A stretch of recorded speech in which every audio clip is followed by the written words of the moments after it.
என்னதான் செய்வீர்கள்? ஆனால் நீ பாவம் சொல்ல மீறி தந்தையை காண செல்கிறாய். என்ன செய்வது? பாசம் என்னை தூண்டுகிறது, வளர்த்த கொடுமை என் நெஞ்சத்தை வாட்டுகிறது. உங்களுக்கு பிடிக்கவில்லை, போகாமல் இருக்க என்னால் முடியவில்லை. பிறந்த வீட்டிற்கும் புகுந்த இடத்திற்கும் விரோதம் ஏற்பட்ட பிறகு பெண்ணாக பிறந்தவள் இருப்பதை விட இறப்பதே. தந்தையின் பாசம் என்னையும் இரு மனதுக்கு வந்துவிட்டது. தவறுதான், என்னை மன்னியுங்கள். சென்று வர உத்தரவிடுங்கள். விதி உன்னிடம் விளையாடுகிறோம். போய் வா என்று சொல்லுங்களே.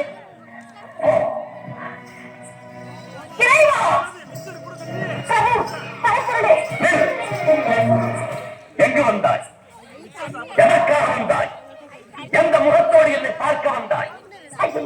என்னை மன்னித்து விடுங்கள். பெண்புத்தி பின்புத்தி என்ற சொல்லுக்கு இலக்கணம் கண்டுவிட்டேன். பாசத்திற்காக சென்று பலனை அனுபவித்து விட்டேன். போதும், நான் பட்டது அனைத்தும் மறந்து அறியாரை ஏற்றுக்கொள்ளுங்கள். உன்னை இனி நான் ஏற்றுக்கொள்வதா?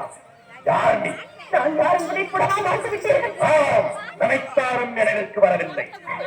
உங்களையே சதம் என்று நம்பி வந்திருக்கும் என்னை சோதித்து விடாதீர்கள். ஏற்றுக்கொள்ளுங்கள். என் சொல்லை மீறி என் வாயுப்படியை கடந்த போதே என் மனைவி இறந்து விட்டாள். என் பாவ எதிரி தச்சனின் மகள் தாட்சாயினி தான் இப்போது வந்திருக்கிறார். இனி ஒரு முறை என்னை தச்சன் மகள் என்று சொல்லாதீர்கள். அவர் எனக்கு தந்தை மல்ல, நான் அவருக்கு மகன் அல்ல என்று ஊரையே சொல்லிவிட்டு அவர் யாகவும் முடியாமல் போகட்டும் என்று தவிர்த்து விட்டு வந்தேன். உள்காவலான என்று புரியாது. என்னால் ஏவப்பட்டவருக்கு வீரபட்டன் நேரம் தக்காய் பழிவாங்கி யாகத்தையும் அழித்திருப்பார். எப்படியோ தொலையட்டும். என்னை பொறுத்தவரை தவறை உணர்ந்து விட்டேன். மன்னித்தேன் என்று ஒரு வார்த்தை சொல்லுங்கள். மனதால், வாக்கால், காயத்தால், முக்கால் மற்றும் மன்னிப்பே கிடையாது. போக மாட்டேன். விரைவிட்டால் உங்கள் திருவடிகளில் விடையேறி தவிர இந்த இடத்தை விட்டு ஒரு கணவன் என்னால் பிரிந்திருக்க முடியாது. கிடையாது. என்னோடு தெரிந்து வாழும் பாக்கியம் இனி உனக்கு கிடையாது. சோதித்தது போதும்.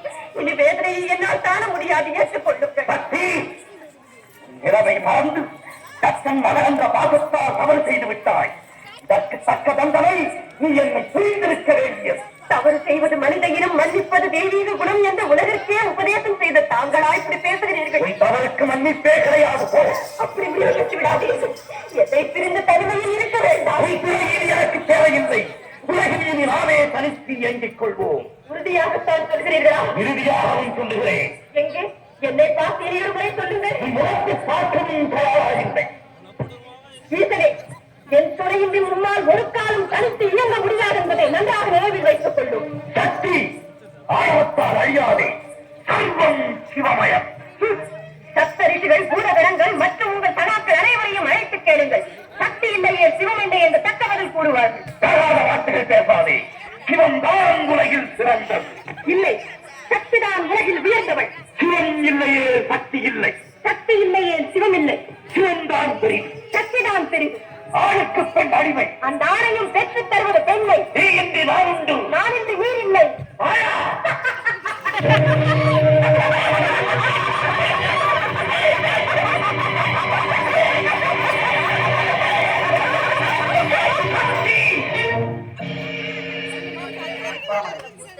அழைந்தும் அறியாதவர்கள் எதற்காக இந்த நாடகமாக?